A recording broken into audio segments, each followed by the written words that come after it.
Hello, and welcome to the Physical Therapy Owners Club. I'm Nathan Shields, and longtime friend, mentor, previous guest on the episode. In fact, Shaun Kirk, who is with me, the CEO of PT Practice Success, was one of my first episodes 4 years ago when I started the podcast. Right. And for the longest time, I can't even track stats back that far, but your episode was one of the most popular, most downloaded, where we talked about the 6 areas of the PT business to focus on. And you shared a ton of great content back there. And so if people want to listen to that again, because it's still very pertinent, and also hear about your awesome story to success, I think I would recommend everyone go back and listen to that. But before we dive into things, hey, thanks for coming on. I appreciate it.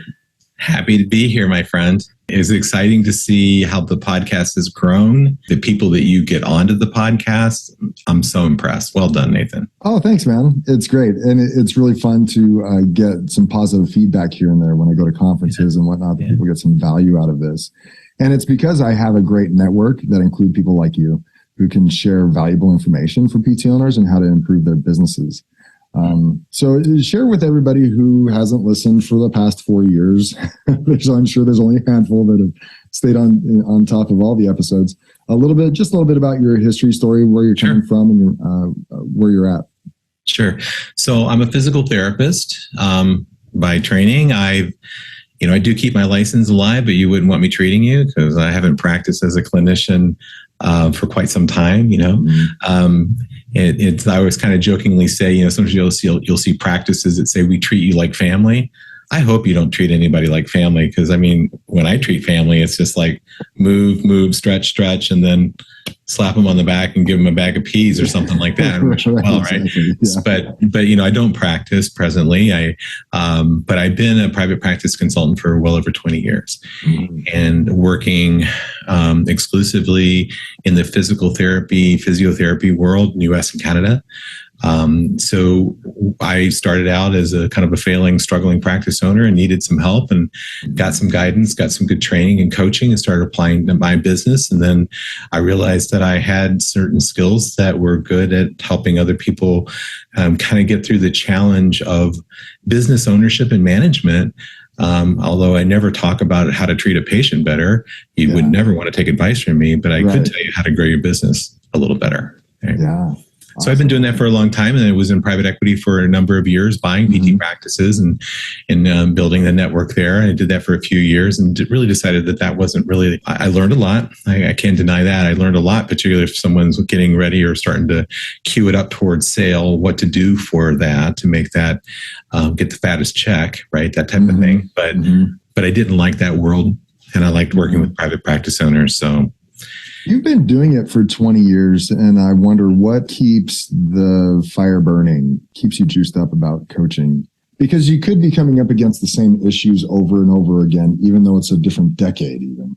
And there's always therapists that some of them you have to really drag along to pull them towards success, and that's hit or miss whether or not it's successful. And then there's some who are off on their own. But what keeps you going? Well, I think you're as valuable as you can help people. Right. And so I like to work with people that I like. If I don't like them, I don't want to work with them. So I'm kind of like although the people are paying me, they're my friends, just like you are and Will. And, that friendship is important to me, even though we may no longer have a business relationship. Yeah. So I just like the idea of helping people. So, if you can have a job in life where you're helping people live better lives, that's pretty good. And as a clinician, you're doing that as a PT. Right. As a practice owner, you're doing that on a bigger scale. Right. But when you can influence practice owners to double and triple their business, then I just kind of look at that as kind of a trickle down effect of sorts of being able to help others. And so, it has evolved over the years, and no doubt about that. But the purpose is still the same. It's to, help people. I like to help people. I like to help people so that they can help someone else, so that make a better business owner, so they can help better patients and improve conditions in people's lives. Yeah. Practice owner, make more money. If you're a patient, you're getting better faster. Right. Yeah, exactly. As you look back over the last 20 years and maybe more recently, what are some of the biggest blind spots that owners have? Or maybe in other words, what is something that you routinely see being an issue in the clinics that you're working with that keeps them from progressing and maybe being productive, effective, et cetera? Okay. Well, one of the things that I see a lot of here in the last couple of years is the need to be more profitable. The need to be profitable. We have, everybody knows the problems that we face if you're in private practice. You have declining reimbursement. We've been experiencing that forever. Right. When I was in practice many years ago, my highest paid therapist made $52,000 a year. We made $117 a visit. Right. Everybody would see about 70 visits per week. He had to be a mental furball to fail back then. But, now it's different. So one of the things I'm finding is if you've been in practice for a number of years and you haven't had a productivity mindset, and you have your staff with you, and it's like, do great care, deliver great care, but not in a fiscally responsible manner, that suddenly these guys are freaked out a little bit. Like, the therapists are not focused on being busy and filling their schedules, but they sure are really happy to get a raise every year. So the only way you can actually make more money is to, make more money. And so that the clinician has to actually generate more revenue per head, right? So I'm not to say that was never an issue years ago, and even back when we worked together, Nathan. But it's I don't know what you're finding, but I'm definitely finding more interest on like how to handle declining reimbursements and stay ahead. How to maximize productivity of the staff, how to get the staff to make changes. More so now than ever. Yeah. And, so much of the talk has been about declining reimbursements because that's an overall trend. It's really becoming a pinch point now because of inflation and the salaries that you're seeing that physical therapists are getting from hospitals and home health still. And it's hard to keep up with that. It's hard to compete with 6-figure salary offers in the metropolis. And you can only come to the table with 75, 80,000 and still be profitable. That's really hard because now those two things are coming to a head, right? And it's really pinching the profits. That's right. And so, one thing that I look at, particularly in recent years, more so than before, one of the things that happens with a lot of practices, I talk about how they'll have a brick on the practice that actually stops its growth. And you'll see the volume get busier and busier, and then it'll just flatten out. And, you talk to guys, and sometimes they're in practice 10 years, and like, we've been sitting about 250 visits for how long? 10 years. It's like, okay, busting through that next stage is a little bit on the challenging side. So what people do, they pancake their care. So as they get more volume in, they just they decrease the frequency at which the patient comes in. And so I talk to guys and they're like, if you're seeing one patient, you see a new patient, get $100 a visit. Let's just say they're going to come 12 visits. Let's just say, and you're going to see them one time a week. How much money are you going to make? $100. How about twice? $200. How about 3 times? $300, but also they'll get better outcomes. And, that's been communicated by you, by me, by others. It's pretty much known, right? If you think you're going to get better outcomes seeing a patient once a week, you're wrong. It's just all there is to it. It doesn't happen, right? And of course it doesn't. So one of the things I've been focusing on with folks is and it really blows up everything else, is the average patient frequency. And we want that to be about 2.1. Right. And if we can hit 2.1, then, we've maximized, so to speak, the revenue per week that we can bring in. Right. But it blows up a lot of things. For instance, the therapists have to be good at selling. Right. If they can't sell the plan of care, then we have patient directed plan of care. Right. If they're good at selling the plan of care, but the front desk isn't good at getting people to keep appointment, then we lose. If the therapists are so already busy with patients with a full schedule, they can't put more people in the end. And that's a flunk for the owner because he's not been recruiting aggressively enough beforehand. Right. So by dialing in that stat with new clients, so I mostly do coaching, right? So when you dial in a stat with a client, it begins to blow things up. they realize, wow, we've got a lot more blemishes than we thought. But if you take your average patient frequency, which I usually find, I don't know about you, but I usually find most of those guys that I talked to initially are running about 1.5. Or less. Yeah, 1.3. Or less. I thought you might say 1.3, 1.4. Yeah. Yeah, I'm being generous because you probably have smarter owners that listen to this than the guys who just like don't listen to this, right? So, right. Yeah, just gonna say, right? But if you actually go from 1.5 to 2.0, that's a 33% increase in your revenue and visits per week. And it's a significantly greater increase in your profit because your expense line stays the same. That's right. And so what I say by putting a brick on the practice is that volume comes up to a point where everybody's schedule gets filled, and then we stretch out the care, and then everything flattens out again. So we start stretching it out, and it flattens out. And I was like, I don't know how you guys were. I mean, you started your practice before you and Will came together, but I know with myself, every patient was coming 3 days a week because I was flat broke and I needed money, and I had one patient. So you sold that plan of care. I sold that plan of care like nobody's business, right? So, but as you get busier, then you start doing twice a week, and then or the big mistake is like 2 to 3 times a week. You say it to a patient, were they going to walk out and say 4 times, 3 times? No, they're going to say 2 times, right? Yeah. So, and if they schedule for 3, they're going to say, well, like, why not cancel one of them? Because you said 2 or 3. 2 or 3, it's not that important, right? It's not that important. Yeah. And so, kind of dialing in that, as you know, from working with me, I'm kind of like, I focus a lot on the operations and the efficiencies in the operations, because it's like, always kind of like, there's like change in the cushions of the sofa. And sometimes that is the difference between having enough money to pay your staff and having profit or not. Right. If we back up the bus, we put a lot of new patients in, but we're sloppy, we lose a lot of money. Yeah. What kind of pushback do you get from your clients? Because that's a stat that I have my clients track, and a lot of them don't necessarily. I have to talk them through it, and then we have the conversation about its importance and how it can affect. I'll even bring up a template that shows the increase in revenue and the significantly greater increase in profit that they can receive. Yet it still doesn't change. And as we talk through that, I'm wondering what some of your owners, where they stumble, where they hesitate, what kind of pushback do you get from trying to improve that stat? I don't get a lot of pushback, but I don't get a lot of compliance. Like, okay, that's probably what, they totally agree with you, right? Oh yeah, Nathan, it totally makes sense. Oh yeah, I totally get it. But it's like that stat doesn't change, right? Yeah. And so we're always kind of looking at how our staff's behavior has to change. Mm-hmm. We have to change their point of view. Sometimes we have to change the owner's point of view. Yeah. Right.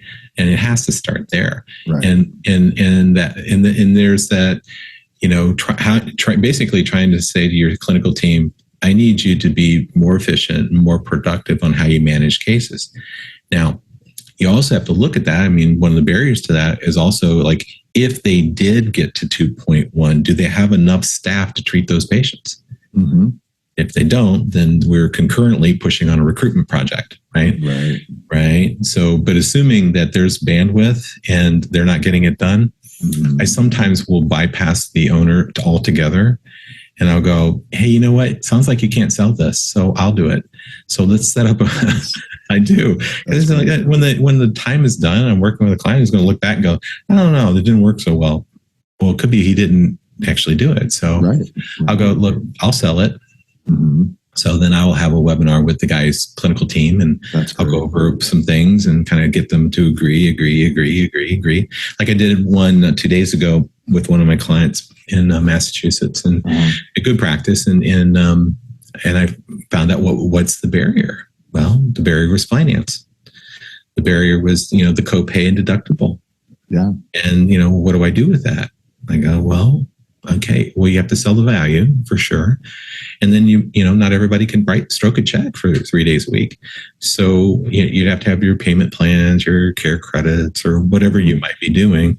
Right. And that practice didn't have any of those types of things established. So that kind of blew up the need to solve that problem so that the therapist would feel less concerned about the dollars and cents of physical therapy. Mm-hmm. I remember you specifically, I think we talked about this in our first episode, if I'm not mistaken.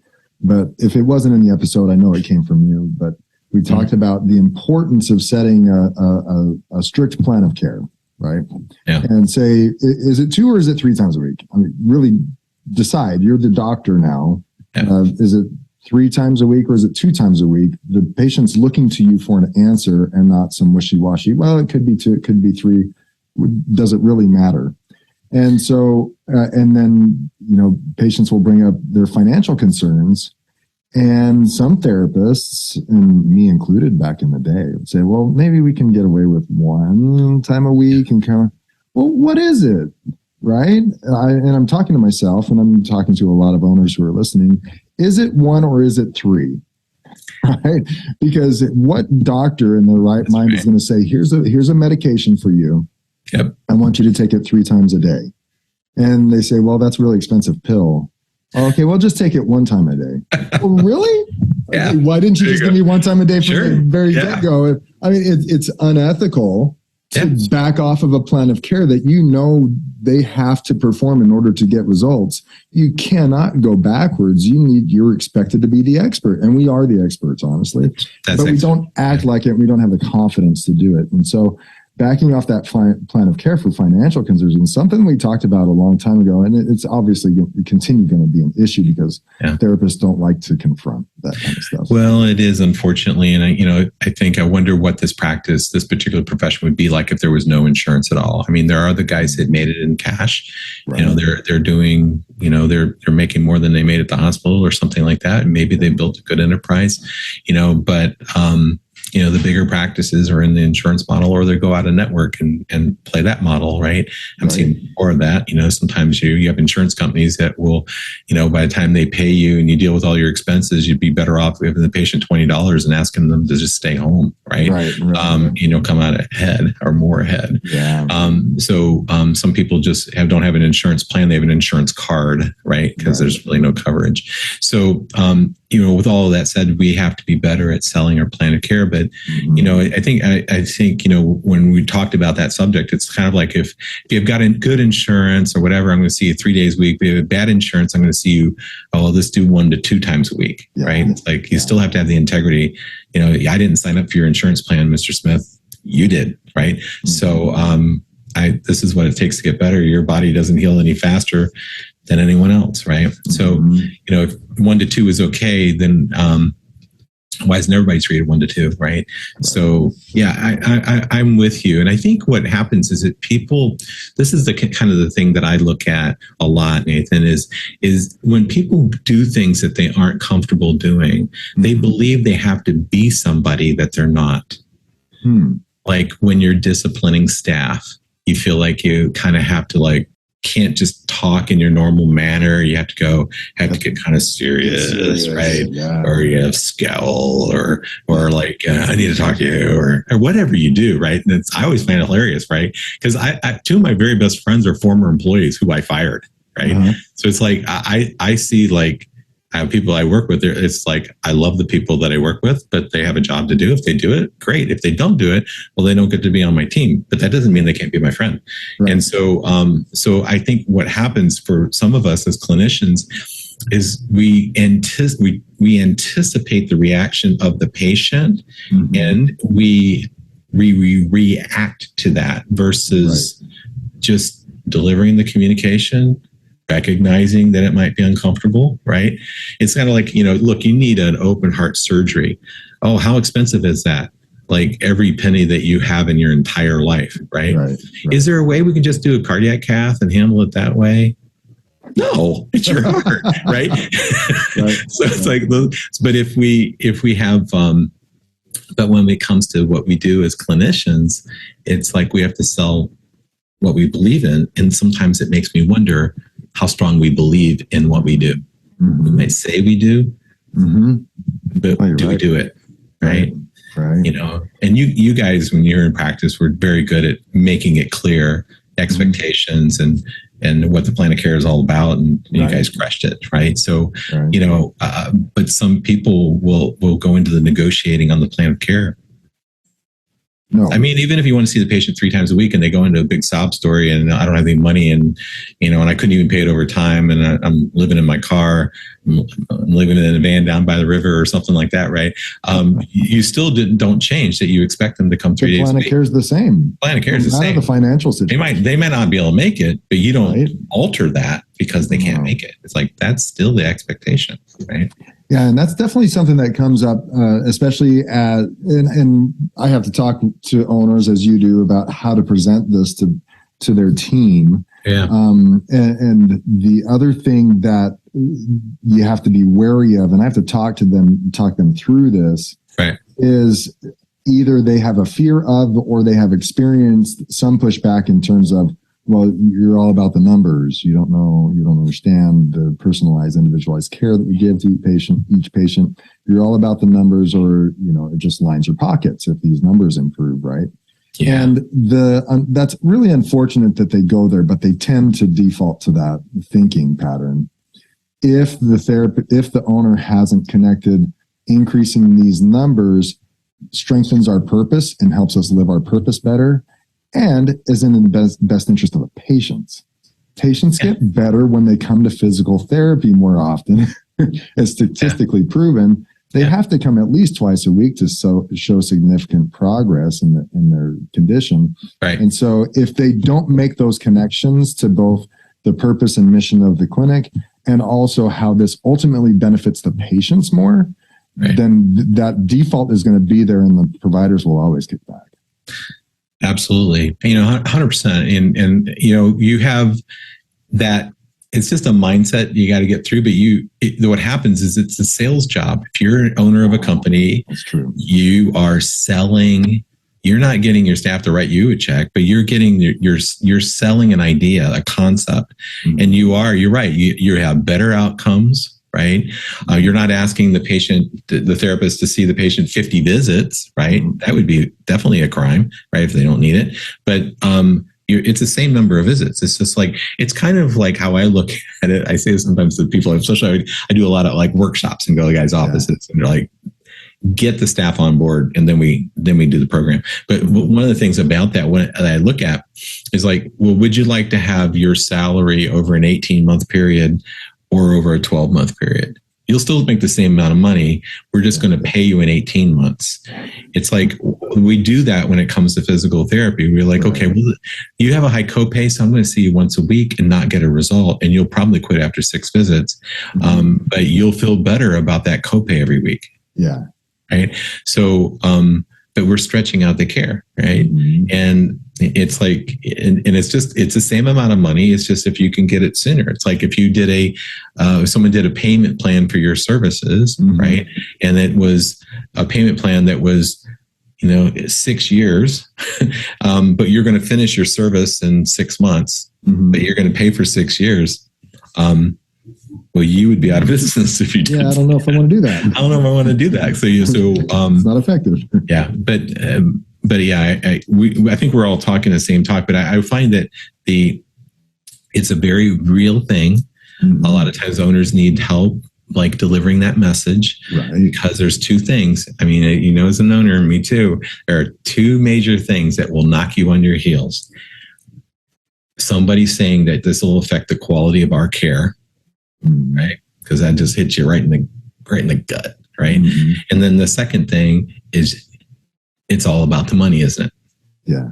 Those 2 things are the things that make us wimps as business owners, and so it isn't. It's always about the patient, but it's also about financial stability, right? Right. So and we get better outcomes, and they don't. Yeah, and I'm. I my practice a million years ago, I had how much money was that we had in the company on the wall on a graph every week. Mm-hmm. People saw it.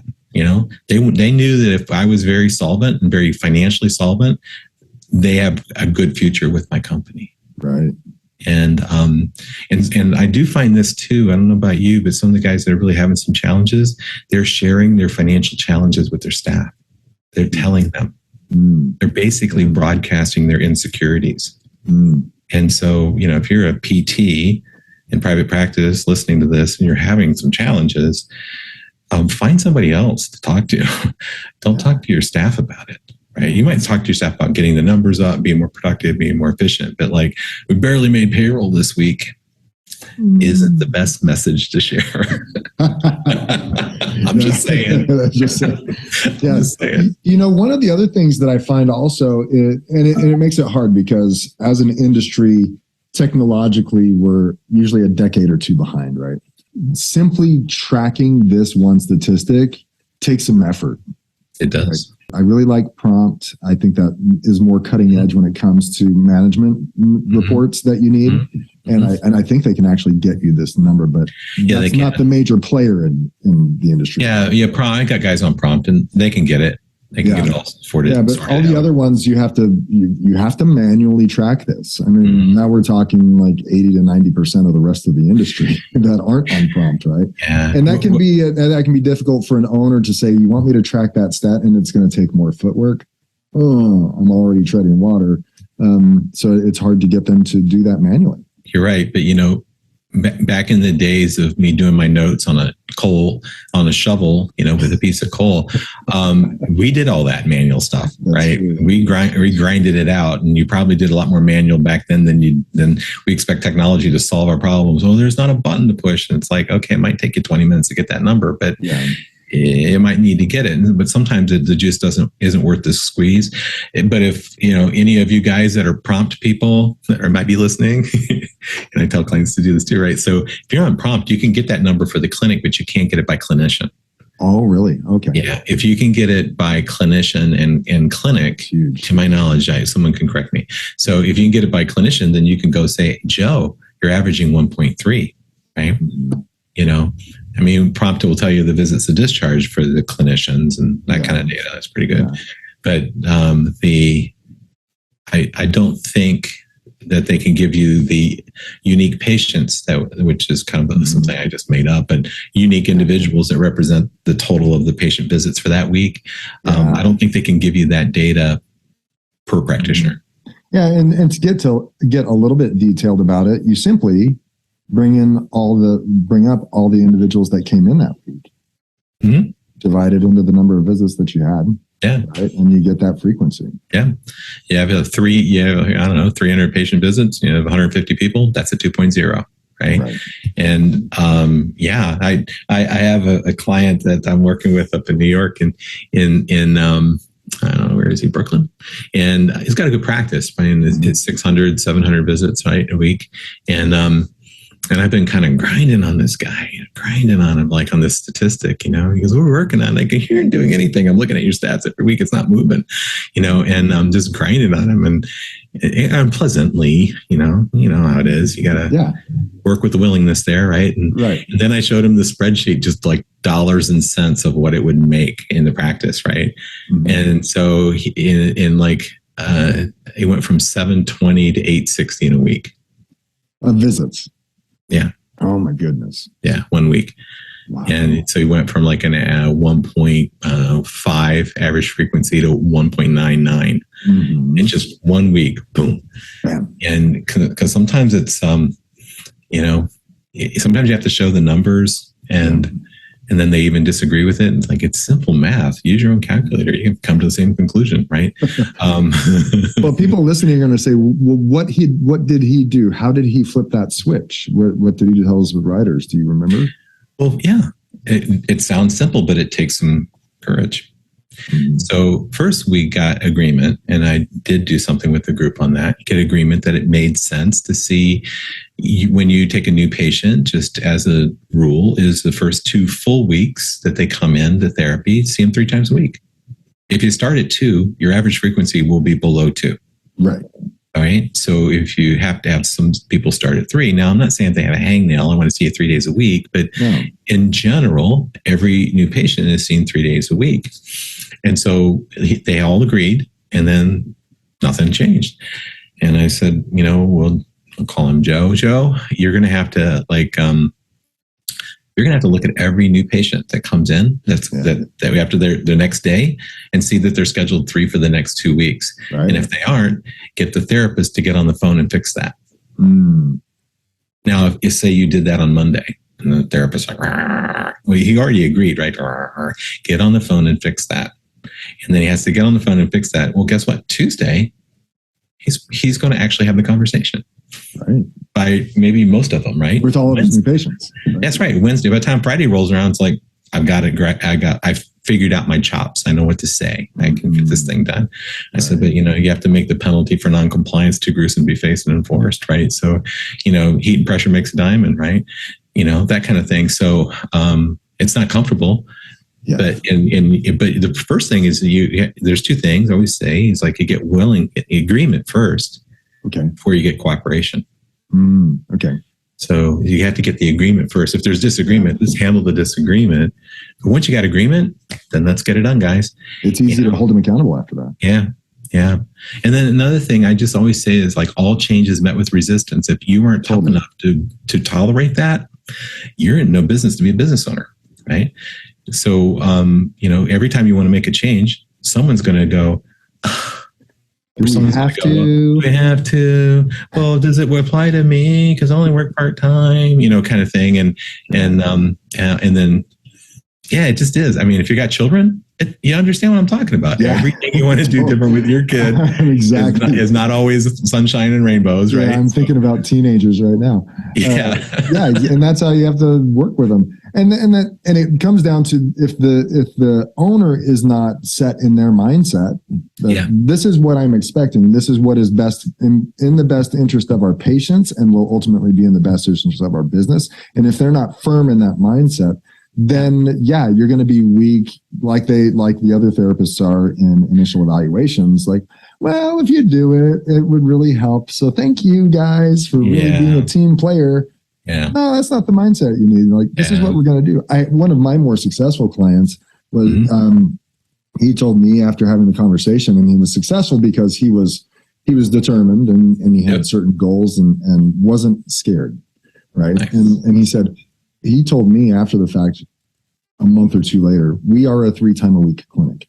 He just decided that we are a 3-time-a-week clinic. If you come less than 3 times a week, you are the exception, not the rule. There needs to be reasoning behind that, clinical reasoning behind them not being 3 times. Clinical reasoning, not financial reasoning. Clinical reasoning why they're not 3 times a week. And of course, everyone schedules that 3 times a week at the initial eval. Yeah. And not week to week.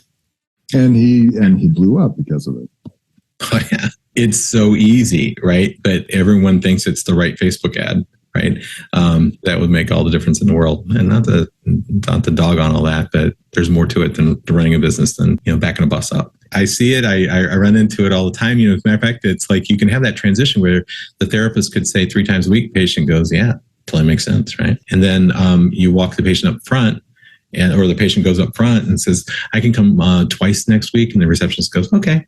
Right. Mm-hmm. And so what I always recommend is like, if say I'm talking to you, Nathan, and I get you to agree on the plan of care and the frequency, I walk you back up front and I go, so Nathan, did you meet Patricia? Oh, of course. Right. She's the best receptionist we ever have, but she will rip your face off if you start missing appointments. And then she goes, yeah, I will. Right. And it was always like a lighthearted thing. And then, so I want to see Nathan 3 times a week. Is that right, Nathan? And I'd make you say yes, like a verbal yes, like sitting in an emergency row, right? Nice. And I'd make you say yes. And then I pass it to the front desk. So now if I walk away and you go, I can only come twice. She goes, I'm sorry, but I have to schedule you 3 times. If she can't get it done, she goes, I'll be right back. And she goes and gets me. Yeah. Now imagine that if you got the courage up to do that 100% of the time, and the receptionist would go and grab me, and I'm like on my next patient and very annoyed, right? Of course. And I would just get better at the skill. Mm-hmm. Yeah. Because the penalty for not doing it is too uncomfortable for me. Right. And so it's just like I just need a verbal yes, right? Mm-hmm. And you just walk over, pass off the plan of care. I mean, some people will do something where they write a little ticket and the patient hands it to. Do you have your ticket? Or they'll have like an agreement, almost like a contract. This is like my plan of care. I sign it and they sign it, and then you take that to the front. Yeah, whatever that does, that seals that potential hole where they can slip through, right? Whatever system that would be that works for you. But the thing is, it has to work for you. So it has to fix it, right? Do you find that a lot of your owners do well as they role play this more often? And does that get the providers to be a little bit more comfortable with the wordage? Yes, I definitely do see that. I think it's when you drill something, you become good at something. I mean, we should all just kind of bow our head and pray for the first 100 patients we ever treated because we didn't know what we were doing, right? So as you treat more patients, you do the drill, you get better at doing that, right? So it's like it's like when you have like an ad that comes in for a free exam, right, or whatever, free something or whatever. If you can't close, don't waste the lead. Drill how to close, right? The plan of care before you waste this guy who needs your help, right? So yeah, I think drills bring about an awareness of how to do certain things. I did some drilling with a case manager in a different type of practice that I work with, and we're an integrated practice. And she goes, "Oh, I just hate drilling." I go, "I know, but we're gonna do it anyway." We're on a Zoom call, right? Yeah. And she says, "Well, I just feel I could do better, like in like a real life situation." Like, no, we're doing the drilling because you're not doing very well in the real life situation, right? So, you don't have a prospect that you're trying to close on a plan of care. Prospect, listen to me, a would-be patient that you are trying to close on a plan of care. They don't walk. As they're walking out, like, "Allow me to critique your sales process. What I noticed is that you weren't listening to me when I was talking," and that type of thing. So drilling is how you get good at something, right? Yeah. But again, agreement and then cooperation will allow them to actually sit and do the drill. And it's interesting because I can say and back in the day, we would say all these things. This is our expectation, and we would give examples of what could be said. But they didn't feel comfortable with the conversation until we role played it, and they hated it. They're like, and so we would simply just play off that. Okay, now it's everyone's worst part of the meeting. Yeah. We're going to do some role playing. Oh, I don't want to do that. Okay, you come up here. We're going to focus. I'm you, you're me, and we go through the role play, and we get everyone's feedback on how it went. But going through that 2, 3, 4 times allowed them to come up with their own words so they could own the narrative, own the story, and thus feel comfortable then approaching people with whatever you're talking about, confronting any issue. Yeah. And you don't want to load their lips. You go, want to make sure that this concept is presented very well. Like I talk about a 4-phased approach to care when it comes to rehab. So the patient doesn't think pain relief is the only thing they need. So the therapist sometimes will assume because the patient's in therapy that they actually want to rehab. They don't want to rehab. And they're not interested in rehab. They're interested in pain relief. And so if you haven't painted enough picture of what the phases of care look like and what phase the patient is in, so you say a patient, say phase 1, pain relief, phase 2, mobility, right, without aggravating symptoms, phase 3 is strength, core stability, and phase 4 is aerobic. And as you're doing something with the patient, you go, this is a phase 2 activity to improve your range of motion. This is a phase 3 activity. And so they keep hearing it all throughout the clinic, phase 1, phase 2, phase 3. There's posters on the wall. The receptionist come, you walk in and go, "Hey, Nathan, what phase are you in?" "Oh, I'm moving into phase 3. "Awesome. High five," right? Kind of thing. And so you're selling this concept that physical therapy does not end at pain relief. So if you're sitting at home and you no longer have pain, you at least know there's 3 more phases that you got to get through, right? Yeah. And just finding a way to say that feels comfortable and natural and like, as you know, from working with me in the past, when you have somebody go out who beats the streets and talks to doctors, and the doctor says, "When can you tell me about your back program?" And you go, "Yeah, we have a 4-phased approach to care. First thing we do, doctor, get pain under control. They work on range of movement." I always talk about that. Yeah. So if it was good enough for a doctor, it surely is good enough for your patient, right? Yeah. But you find your way to get those concepts across. But you're drilling, it's just super simple. And sometimes I've talked about this, selling that plan of care concept and the frequency and all that. Yeah.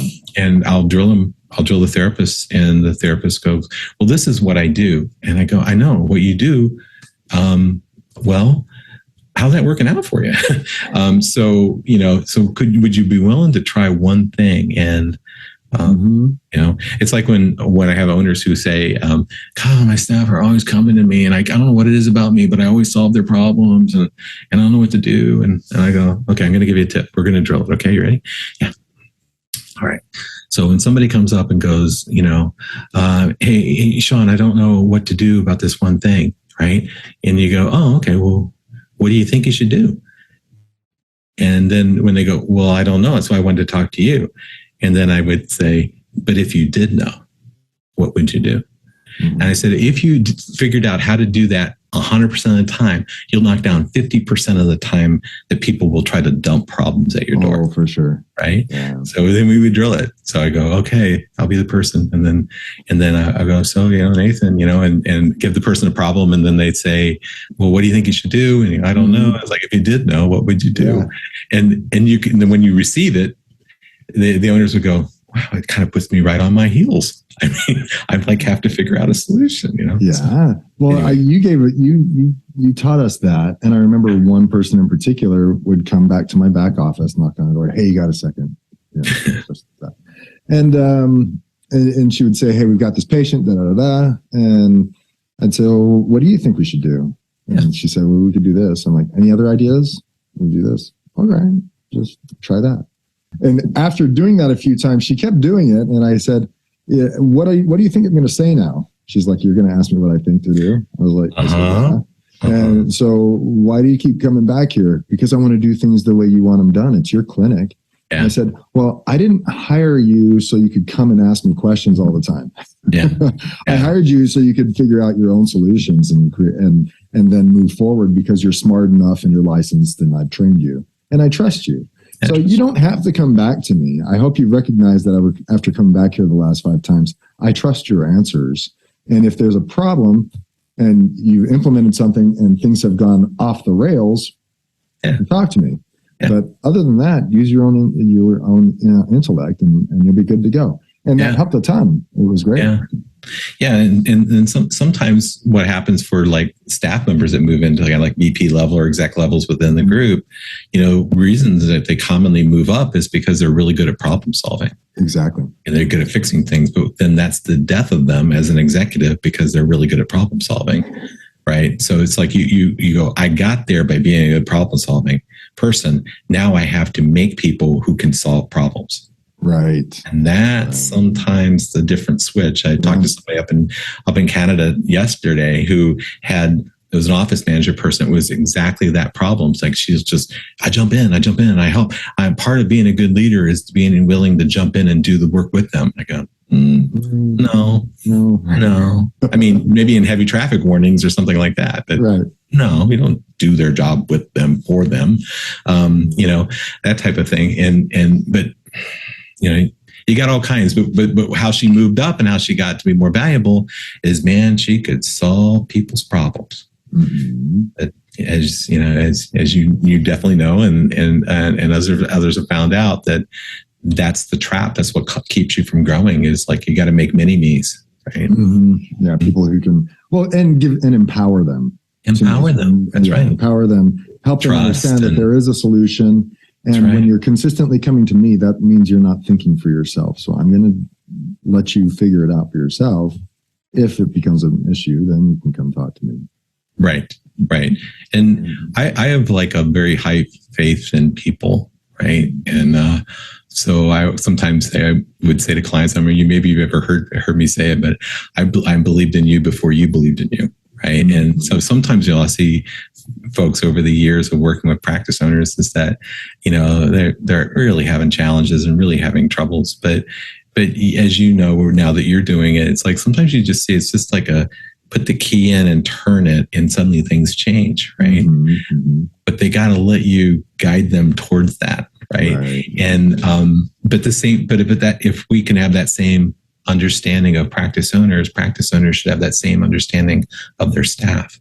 Right. If they're willing, just take the time and train them. Mm-hmm. If they're not willing, get them off your team. Right. Simple as that. Right. Mm-hmm. Well, anything else you want to share in terms of production efficiency? We've covered a ton of stuff today, but it was good. Well, yeah. I mean, me, you can slap a quarter in the back of my head. I can go all day. So maybe another day. So right now people are falling asleep and going unconscious, we're long gone and they missed this part altogether. Yeah, right. But no, I think the one thing I would say, just to kind of recap what I think would be important here as a practice owner is if your average patient frequency is low, fix it. Yeah. And whatever you got to do to fix it. Start with yourself. And start with yourself. What your attitude and concerns about that are. Exactly. Right? And some people justify it like, well, how am I going to make any more money? Well, you just make your money sooner, right? If we stretch it out, it's not like you're making more dollars per patient. It's just you're getting paid faster. And getting paid faster makes you busier. And then we really focus on hiring, and then we really focus on recruiting because we need to. I don't want not to get into another hour's worth of discussion. Yeah. But I have a couple clients who are super, super busy. They're tapped out in terms of their schedules are full. And if someone cancels, bam, someone else is coming in. And so they're huge full schedule book. And their frequency, of course, is in the 1.1s, 1.3s, because they're so busy. Because they're so busy. There's no room to put that new patient in 3 times next week. That's right. And I just want to get your thoughts on this. I'm telling him, drop United Healthcare. Oh, yeah. And get rid of, or your lowest payer. Yeah. Get rid of your low, just say, hey, because of a shortage of staff, we're unable to take new patients in this insurance anymore.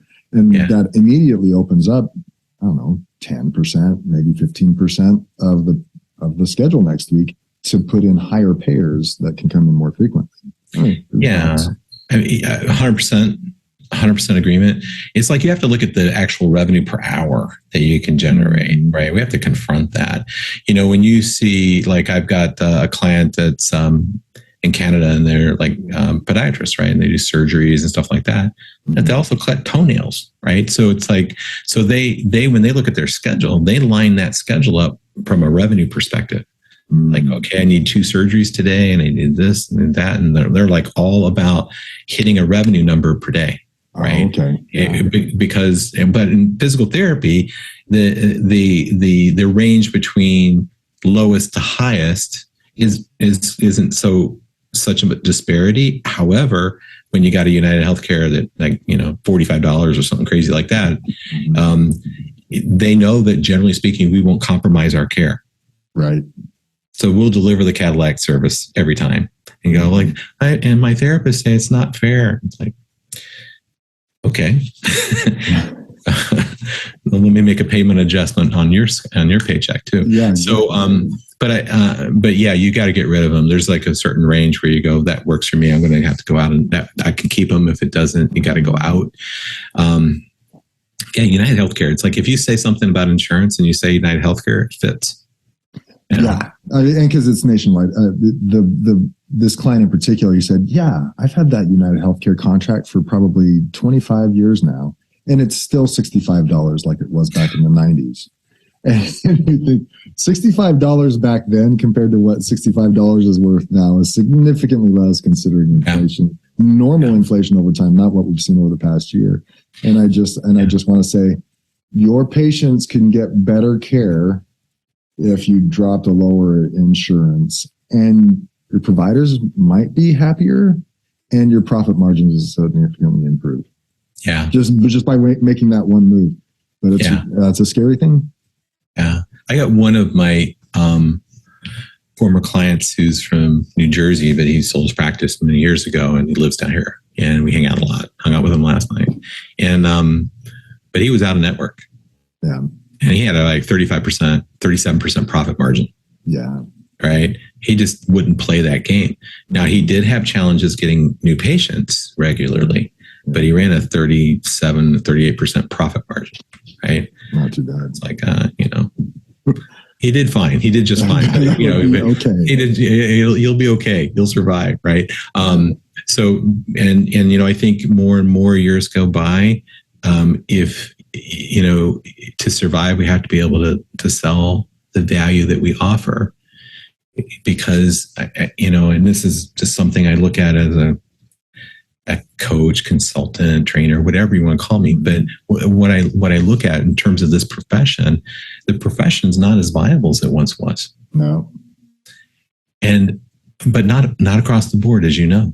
I mean, there's guys that are, building shrines with them holding goniometer out front kind of thing. They're big, right? Yeah. They built something, not PE money that they built it. Right. And it's like, if we don't get our heads around being better at running a business, we're doomed. It's kind of like the primary care doctors are like, I never had really a primary care doctor, right? And my wife says, "Oh, we should find a primary care doctor." No longer accepting, because they're up to their eyeballs in patients and they're busy as can be and they make no money.